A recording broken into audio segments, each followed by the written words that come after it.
Assalamualaikum warahmatullahi wabarakatuh. Bismillahirrahmanirrahim. Hubungan pertemanan kapan saja bisa diakhiri, tetapi mengakhiri hubungan rasa bukan hal yang sederhana, bahkan dapat saja menjadi mustahil.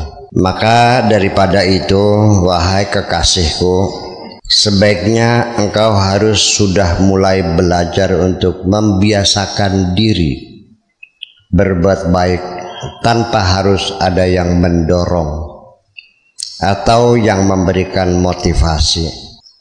Belajar meraih keberhasilan tanpa harus ada yang bertepuk tangan, dan belajar membangun percaya diri tanpa harus ada keinginan untuk dilihat oleh orang lain. Begitu pula di sisi yang lain, wahai kekasihku, jangan sekali-kali engkau menghinakan seseorang hanya karena engkau melihat dia melakukan dosa besar. Engkau tidak tahu sama sekali nanti di hari kemudian siapa yang lebih dekat dengan Tuhan. Apakah engkau yakin akan dapat bertemu Tuhan? Sebenarnya yang aku butuhkan bukan sekedar teman yang selalu mengambilkan sandal ketika aku akan bepergian, tetapi yang kuharapkan adalah teman yang siap mendampingi diriku bersama-sama menelusuri kehidupan ini. Aku tidak terlalu gembira mendapat kecupan manismu, tetapi yang paling menggembirakan ketika engkau membuka pintu hatimu sebagai tempat aku berteduh dari teriknya kehidupan ini. Sebab manusia juga, wahai kekasihku, sama seperti pepohonan. Ada pohon yang hanya memberikan kesenangan ketika dipandangi. Itu namanya pohon hiasan. Ada pohon yang mengeluarkan buah untuk dimakan dengan rasa yang bermacam-macam. Ada pohon yang memberikan keteduhan dengan pemandangan yang indah sebagai tempat berteduh dari teriknya matahari. Sebetulnya aku punya curiga bahwa engkau telah lama menutup pintu hatimu kepada siapapun, bukan karena ada pengkhianatan atau karena kesalahan-kesalahan, melainkan mungkin engkau lakukan hal itu karena keyakinanmu bahwa pintu itu tidak memberikan akses ke arah manapun juga. Seringkali engkau bergumam dan aku sendiri mendengarkan, namaku sudah dihapus zaman, hatiku sudah dihancurkan angan-angan, hidupku bukan milik siapapun, mataku sudah lama tidak dapat terpejam, dan mulutku sudah lama tidak mampu menyapa siapapun. Sejak itu, wahai kekasihku, aku sangat berhati-hati ketika bercakap bersamamu. Aku khawatir gara-gara kalimat yang meluncur dari mulutku ini akan lebih menambah sakitnya hatimu.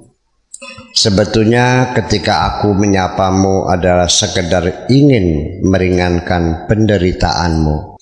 Aku sangat mengerti, wahai kekasihku, hati manusia itu bermacam-macam. Ada hati yang tidak minta untuk dicintai oleh siapapun, tetapi yang sangat diharapkan ialah ada orang yang mau memberikan perhatian dan mau memahami apa yang sedang dirasakan. Wahai kekasihku, mungkin engkau melihat ada sahabatmu yang hanya berpura-pura saja. Ada musuhmu yang selalu mengkritisi dirimu. Ada orang kaya yang kikir dan ada orang miskin yang dermawan. Kehidupan adalah kurang lebih seperti itu. Sehingga selanjutnya engkau tidak perlu terkaget-kaget. Kerinduan itu, wahai kekasihku, tidak selalu muncul ketika aku berjauhan dengan orang yang aku cintai. Tetapi sebab yang paling utama adalah karena orang yang aku cinta itu sudah menjadi tanah airku.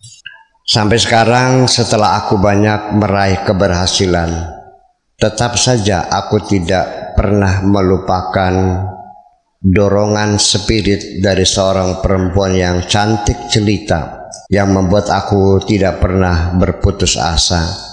Sekarang aku punya banyak ribuan teman, tetapi tetap saja ada beda antara teman dalam kemenangan dan teman dalam pengorbanan.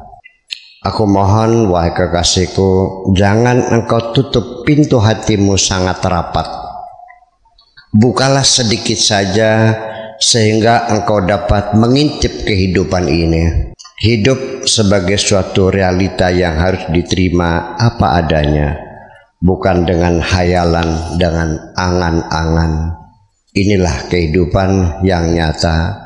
Betapa seorang ibu dapat merawat 10 anak-anaknya sendirian, tetapi pada gilirannya ketika ibu itu sudah tua, 10 anak tidak mampu merawat seorang ibu. Ini adalah kenyataan. Semua orang minta ampunan kepada Tuhan supaya dosa-dosanya yang setinggi gunung diampuni semua. Tetapi ketika ada orang meminta maaf hanya karena sedikit kekeliruan, jawabannya, hatiku sakit sekali. Ketika nanti engkau dapat mengintip kehidupan dari celah jendela yang engkau buka sedikit itu, engkau akan dapat mengerti bahwa kebahagiaan itu bukan hanya sekedar kenyamanan yang engkau rasakan, tetapi persoalan internal yang harus engkau fahami, bahwa keimananmu akan tumbuh berkembang bila engkau sirami dengan cinta dan kemesraan. Percaya dirimu akan bangkit kembali bila engkau selimuti dengan kerinduan.